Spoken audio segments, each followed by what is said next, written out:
जीव की वजह से ही मन पैदा हो जाता है अज्ञानता में। जीव को निद्रा आ जाती है, जो बताया ना वहाँ पे रामपाल जी के ज्ञान में, अक्षर पुरुष सो गया, फिर वो अंडा पैदा हो गया, फिर क्रोध से देखा अंडा फूट गया। मैं क्या काल नहीं ना, मुर्गी का बच्चा था वो अंडे में से पैदा कर रहा है। कहने का मतलब ये है कि अक्षर पुरुष हम खुद हैं। हम जब अज्ञानता में रहते हैं तब ही काल पैदा होता है। कभी साहिब कह रहे हैं, मैं कहता हूँ जागत रहियो और तू जाता है सोई रे। तेरा मेरा मनवा एक कैसे एक हुई रे?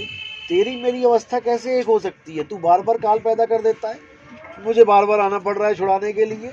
तू फिर पैदा कर देता है, फिर मुझे आना पड़ रहा है। इस बार सोना ही मत, इस बार पैदा ही मत करना, तो तेरा मेरा मनवा एक हो जाएगा। समझ रहे हो?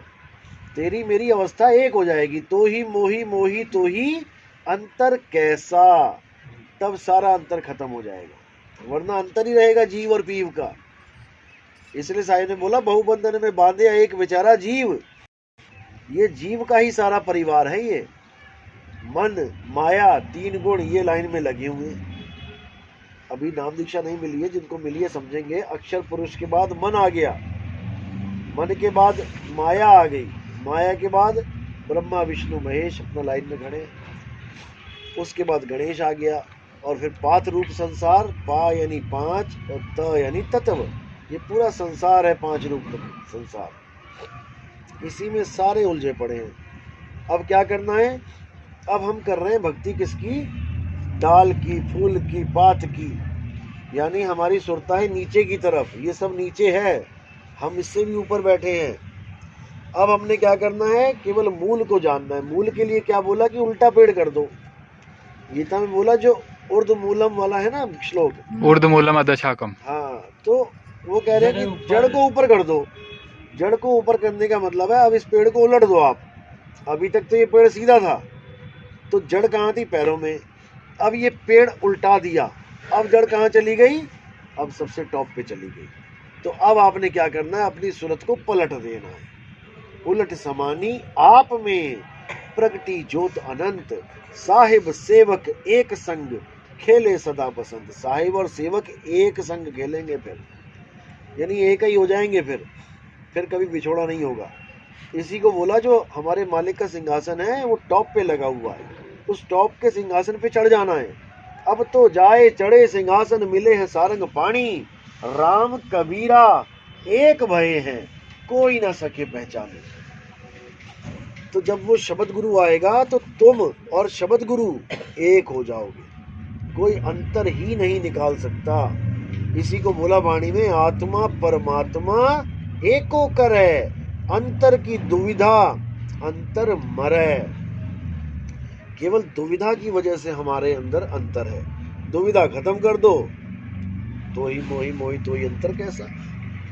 दुविधा का मतलब होता है जब हम अपने से अलग किसी और को सत्य मानने लग जाते हैं, खुद को ना जानने के कारण किसी और की पूजा करने लग जाते हैं, दुविधा है। जब हम खुद को यानी सूरत को पलटते हैं, अपना चेहरा पलटते हैं, तो मालिक और हम एक हो जाते हैं, मिलन हो जाता है हमारा। तो गंगा जब बूंद रूप में जाती है, समुद्र से अलग होती है, तो उसका मुंह उधर होता है, तभी तो भाप उड़ी और जा रही है दूर दूर दूर दूर दूर। अब वापस आने का एक ही मंत्र है। क्या मंत्र है? मुंह घुमा ले। जैसे गई उड़ के वैसे ही बह के आ जाए, उल्टा रास्ता पकड़ दे बस। इसी को बोला गया विहंगम चाल। जैसे आए थे तुम नीचे, वैसे ही उड़ के चले जाओ, और कुछ नहीं करना। और विहंगम चाल के अलावा और कोई मार्ग नहीं है। अभी एक महात्मा सत्संग कर रहा था विहंगम चाल के ऊपर। अब क्या बताऊं मैं, खुद ही बोल रहा है। कह रहा कबीर साहब कहते हैं कि हे धर्मदास, विहंगम चाल निराधार है, सार शब्द निराधार है, वहां पर किसी आधार से नहीं पहुंचा जा सकता। और फिर खुद ही आधार बता रहा है कि नाभि में ध्यान लगा के मैं आगे गया, आगे मुझे त्रिकुटी मिली, आगे मुझे अकल कला मिली, और आगे गया मैं, ये मिला वो मिला। मैंने कहा बताओ, खुद ही बोल रहा है कि वो निराधार भक्ति है, यानी बिना आधार के जाएंगे, और खुद ही स्टेजें बता रहा है, पहली स्टेज, दूसरी स्टेज, तीसरी स्टेज। यानी कि बुद्धि काम करना बंद हो जाती है जब काल भगवान चाबी लगा देता है, ताला लगा देता है बुद्धि का। बड़े बड़े महात्मा फेल हो गए, लेकिन विहंगम चाल को नहीं समझ पाए। विहंगम चाल को किसने समझा? गरीबदास जी ने समझा, नानक साहब ने समझा, मदन साहिब ने समझा, जितने भी संत हैं इन सब ने विहंगम चाल को समझा। वाणियां भी बोल दी, शब्द भी हमारी कबीर साहब की वाणी है। गरीबदास जी ने कहा सतगुरु के लक्षण कहूँ अचल विहंगम चाल।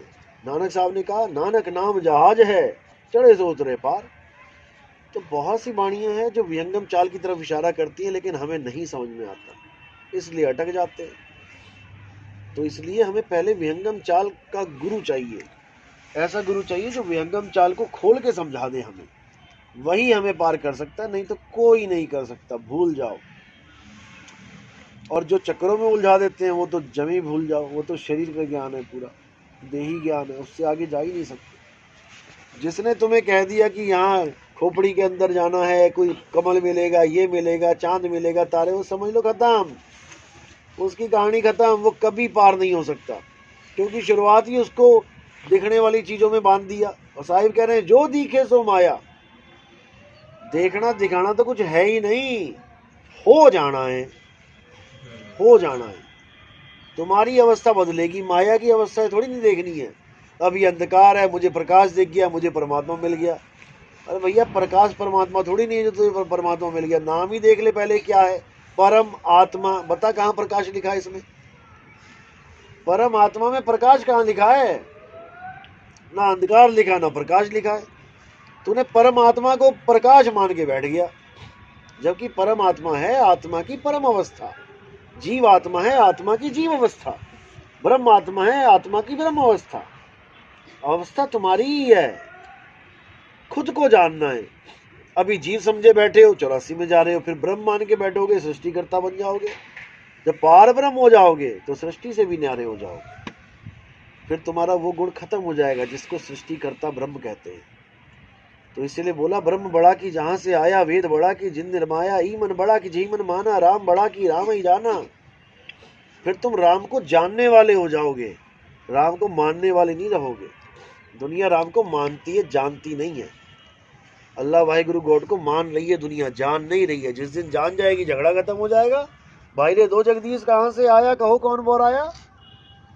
लेकिन कबीर पंथियों ने दो छोड़ो चार बना दिए, अलग लोग, अगम लोग, अनामी लोग, अकह लोग, चार पुरुष बना के बैठ गए केवल अज्ञानता में।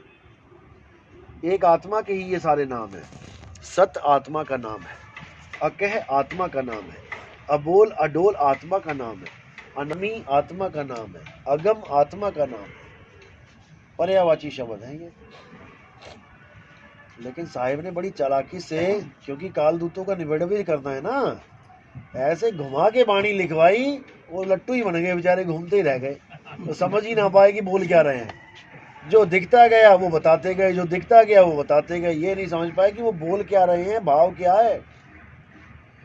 तो भाव नहीं पकड़ पाएंगे, बात इतनी सी है। परमात्मा की डेफिनेशन भी पता नहीं है लोगों को तो अभी तक। हाँ, डेफिनेशन पूछो, माया की पूछो, ब्रह्म की पूछो, जीव की पूछो, सब फेल हो जाएंगे वहीं पे। जिसको डेफिनेशन नहीं पता वो वस्तु तक क्या पहुंचाएगा, नहीं पहुंचा सकता। पहले डेफिनेशन पूछो, आगे सारे नहीं। दूसरी दीक्षा वाले कौन कौन है, हाथ खड़े करो।